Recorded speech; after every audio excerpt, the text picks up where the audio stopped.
Doctor ইউনূসের অন্তর্বর্তী সরকার বাংলাদেশ ব্যাংকের governor নিয়োগের বয়সসীমা তুলে দিয়ে ব্র্যাক ব্যাংকের সাবেক চেয়ারম্যান অর্থনীতিবিদ ডক্টর আহসান এইচ মনসুরকে বাংলাদেশ ব্যাংকের গভর্নর পদে ৪ বছরের জন্য নিযুক্ত করেন।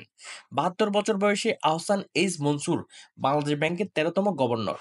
গভর্নর হয়েই অর্থ পাচার রোধে কঠোর ভূমিকা নেওয়ার কথা ঘোষণা দেন তিনি। কিন্তু সম্প্রতি সামনে এসেছে ডক্টর আহসান এইচ মনসুরের মেয়ে মেহেরুনসারা মনসুরের বিলাসী জীবনযাপনের তথ্য। কিছুদিন আগে ইন্টারন্যাশনাল পলিসি ডাইজেস্ট পত্রিকায় সাংবাদিক টিম লারকিন একটি বিস্তারিত প্রতিবেদন করেন মেহেরিনসারা মনসুরের বিলাসী জীবনযাপন ও সম্পদ নিয়ে। আমেরিকা ও বাংলাদেশের দ্বৈত নাগরিক মেহেরিনসারা মনসুর। মেহেরিন যেসব ব্যাগ ইউজ করেন তার একটির দাম $১০,০০০ বেশি। তার ব্যবহৃত নেকলেসের দাম প্রায় $৫০,০০০। আরব আমিরাতে একাধিক বিলাসবহুল ফ্ল্যাট ও গাড়ি।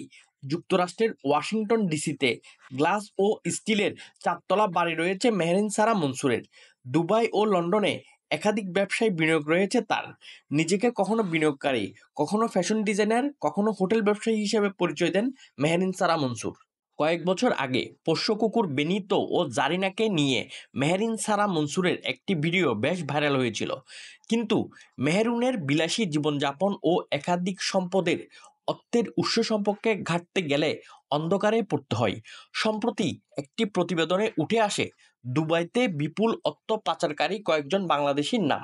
গুঞ্জন আছে এই প্রতিবেদনে মেহেরিনসারা মনসুরের নাম থাকলেও উপরের মহলের চাপে শেষ পর্যন্ত তার নাম বাদ দেওয়া হয়। তবে এবারেই প্রথম নয়, এর আগেও বিতর্কে জড়িয়েছেন ডক্টর আহসান এইচ মনসুরের আদরের কন্যা।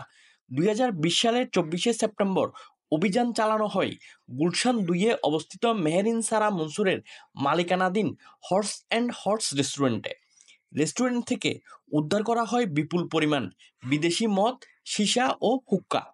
মামলা হয় মেহেরিনসারা মনসুরের বিরুদ্ধে, কিন্তু নিজেকে নির্দোষ দাবি করে মেহেরিন দায়ভার চাপান তার ব্যবসায়িক পার্টনার শফিউল্লাহ আল মুনিরের উপর। অভিযোগ আছে আহসান এইচ মনসুর প্রভাব খাটিয়ে ওই ঘটনায় মেয়েকে রক্ষা করেন। এখন দেখার বিষয় মেয়েকে নিয়ে তৈরি হওয়া বিতর্ক প্রসঙ্গে বাবা আহসান এইচ মনসুর কি বলেন।